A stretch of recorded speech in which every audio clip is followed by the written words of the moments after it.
আউযু বিল্লাহি মিনাশ শাইতানির রাজিম বিসমিল্লাহির রহমানির রহিম।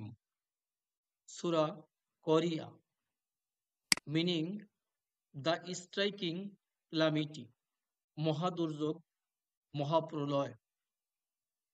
পবিত্র কোরআন মাজিদের ১০১ নম্বর সূরা। বিসমিল্লাহির রহমানির রহিম।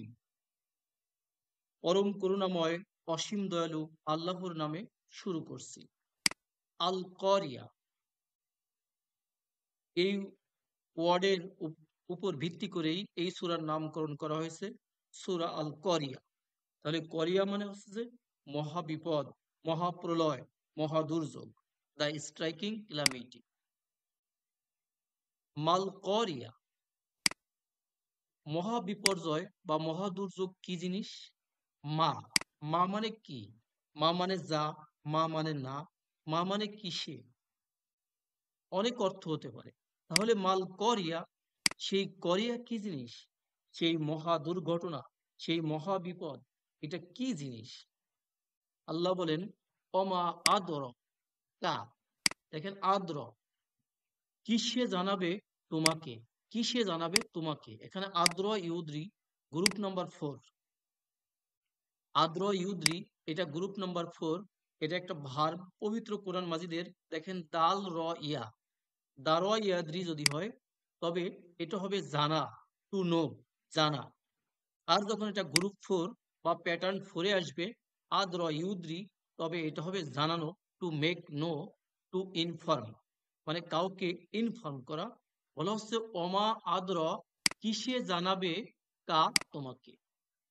আল্লাহ বলেন যে কিসে তোমাকে জানাবে। মাল করিয়া, মা প্লাস আল করিয়া একসাথে পড়লে আসবে মাল করিয়া, সেই মহা প্রলয়, সেই মহা দুর্ঘটনা, সেই মহা দুর্যোগ, সেটা কি জিনিস? ইয়াউমা, দেখেন ইয়াউমা, ইয়াউমা মানে একটা দিন, অন দ্য ডে, দিন। ইয়াকুনু, কানা ইয়াকুনু, এটা মানে হলো হওয়া, থাকা, ছিল, এমন অর্থ আসবে।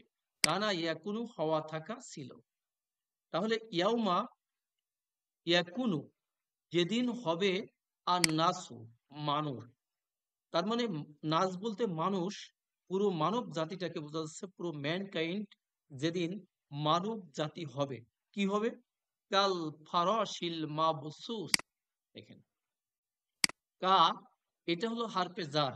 কা, এটা আরবিতে বলে হারফে জার, মানে প্রিপজিশন, যেটা কোনো নাউন এর পূর্বে বসে নাউনটাকে একটা জের প্রদান করে, জার প্লাস মাজরুরের সম্পর্ক তৈরি করে।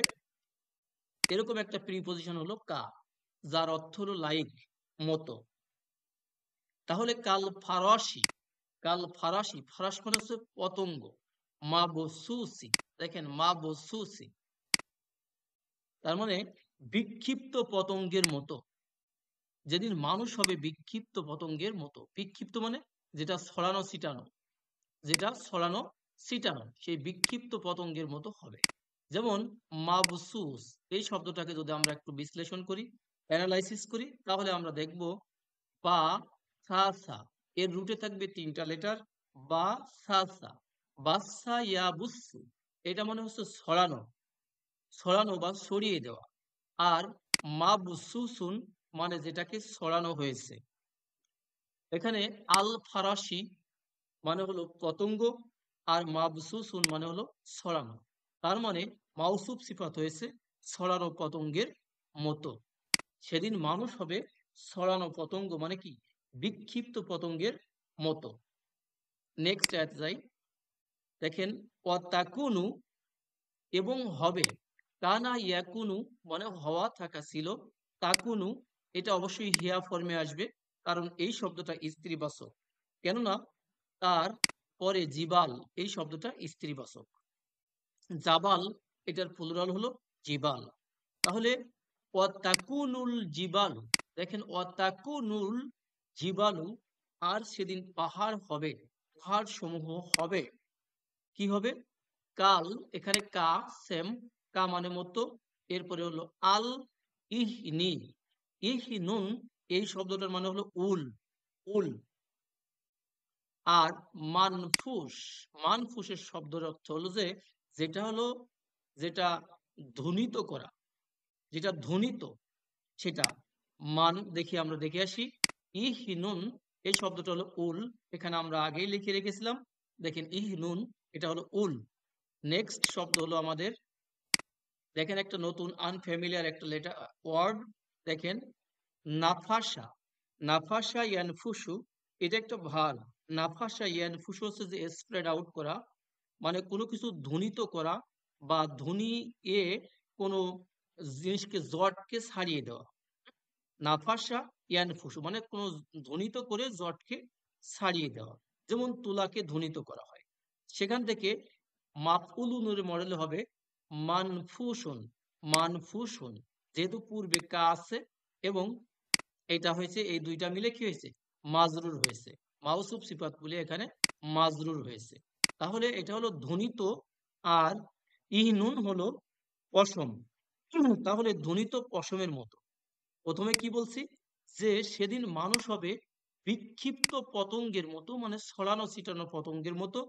আর সেদিন পাহাড়গুলো হবে, জিবাল মানে হচ্ছে পাহাড়, মাউন্টেন্স, পাহাড়গুলো হবে যে ধ্বনিত, ধ্বনিত তুলার মতো, যে তুলাটা ধ্বনিত একবারে, যেটা মানে ভারসাম্যহীন অবস্থায় উড়বে, এমন অবস্থা।